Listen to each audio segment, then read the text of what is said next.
So quickly, I'll go through this 2-year war, 90,000 tons of munitions. There's over 60 million tons of rubble there, and tens of thousands of fatalities. Through the ceasefire, we were able to get to the 20-point plan, ceasefire, release of hostages.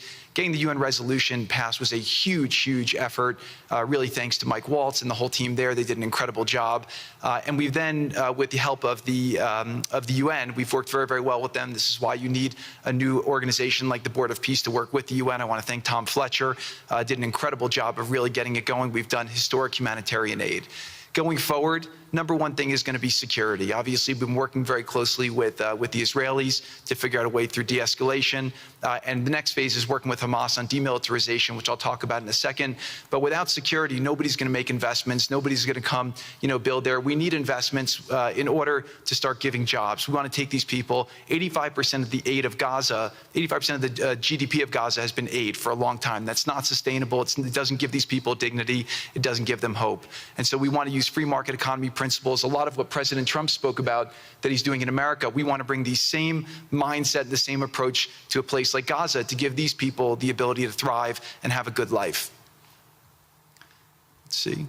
So on the aid, I mentioned the UN. So now people are talking about famine. 100% of the food needs are met, and that's been overabundance. The cost of goods have gone down tremendously. Over 55,000 trucks have gone in, and over 1.4 million pallets. And it's been the largest humanitarian effort done into a war zone that anyone's been able to tell us about. This really has been a great joint effort that everyone's been able to do, and so it's a great thing. We all just heard from Ali. We have been so impressed. Steve and I were speaking to him and the entire committee. Such bravery of these people to step up. And we've worked with the Palestinian Authority, who's been helping us as well. But this committee is the first time it's a technocratic, apolitical committee. I really want to thank the Arab partners for helping us select the right people to do this. And we just need to believe in them and support them. I put this up here. It's probably a little too small for me to read, but this is really important if you saw the mission statement. So Hamas's mission statement was, we need to destroy the state of Israel. That has not worked well for the people, as we've seen. Their mission statement is, we are committed to establishing security, restoring the essential services that form the bedrock of human dignity, such electricity, water, healthcare, and education, as well as cultivating a society rooted in peace, democracy, and justice, operating with the highest standards of integrity, transparency. So these are the basic things. Their goal is to have peace and to help their people, which is an obvious mission statement for a government, but actually fairly novel for Gaza. So we did a master plan. We brought in, I thank Yakir Gabay, who's one of the most successful real estate developers and brilliant people I know. He's volunteered to do this, not for profit, really because of his heart. He wants to do this.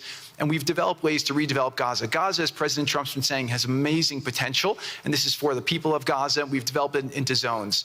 In the beginning, we were toying with the idea of saying, let's build a free zone, and then we have a Hamas zone. And then we said, you know what, let's just plan for catastrophic success. Hamas signed a deal to demilitarize. That is what we are going to enforce.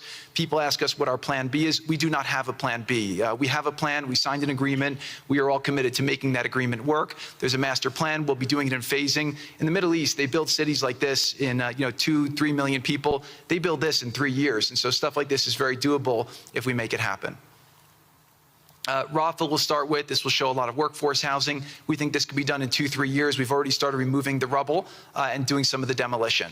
And then New Gaza. It could be a hope, it could be a destination, have a lot of industry, and really be a place that the people there can thrive, have great employment. Once this starts going, we think there should be 100% full employment and opportunity for everybody there.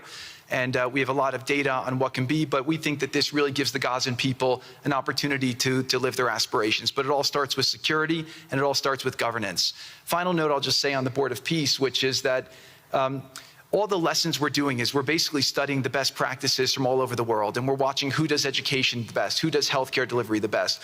All of these things it's not secret IP. All this is IP that the Board of Peace is going to make public, and we want to encourage all the countries to be able to follow these best practices. A lot of the things that President Trump is doing in America, if they're working, we should all be copying them. If we find what's working in other countries, we should be copying them too. And so what the Board of Peace will have the ability to do if we're successful with Gaza is really show how do you do peace implementation, which is something that when we got this deal done, we didn't really find too much expertise or know-how on how to do it. So as we're creating this system, hopefully it's something that we can just document these learnings and make them available to all else who want to use them in the future. So demilitarization, this is something we're starting now that we have a new government in Gaza. This government will be working with Hamas on the demilitarization to really take the principles that were agreed to in the document to the next phase, and hopefully that will be successful. Without that, we can't rebuild. So if Hamas does not demilitarize, that will be what holds back Gaza and the people of Gaza from achieving their aspiration, and that's very important. So the next 100 days, we're going to continue to just be heads down and focused on making sure this is implemented. We continue to be focused on humanitarian aid, humanitarian shelter, but then creating the conditions to move forward. So thank you. Final point I'll just make is this is really only possible because of the work of so many people and President Trump's great leadership. But a lot of you have been asking, how can we help? So the countries have all been incredibly generous. We'll be doing the first conference where we'll announce a lot of the contributions that will be made in a couple weeks in Washington.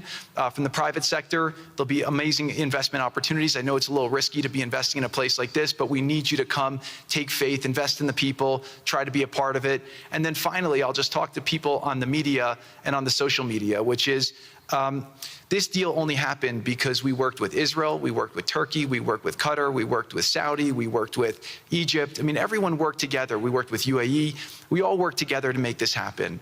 I see a lot of people trying to escalate, criticizing Israel or Israelis criticizing Turkey or Qatar. Just calm down for 30 days. I think that the war is over. Let's do our best to try working together. Our goal here is peace between Israel and the Palestinian people. Everyone wants to live peacefully. Everyone wants to live with dignity. Let's put our efforts towards promoting those who are doing the work to build this up, like Ali and his committee. Let's focus on the positive stories, and let's just calm down, turn a new chapter, and if we believe that peace is possible, then peace really can be possible. So we're going to continue to work every day. We need all of your help to do it. And again, I just really want to thank President Trump for his leadership in doing this. This would not have been possible without your commitment to this. Everyone thought it was impossible to end this war. You never gave up. You never stopped. Every time there was a setback, you told us to try harder. You gave us different ideas. And we've made several impossible things happen just in Gaza to date, and there's no reason why we shouldn't be able to make even more impossible things happen. So really, thank you for your amazing leadership.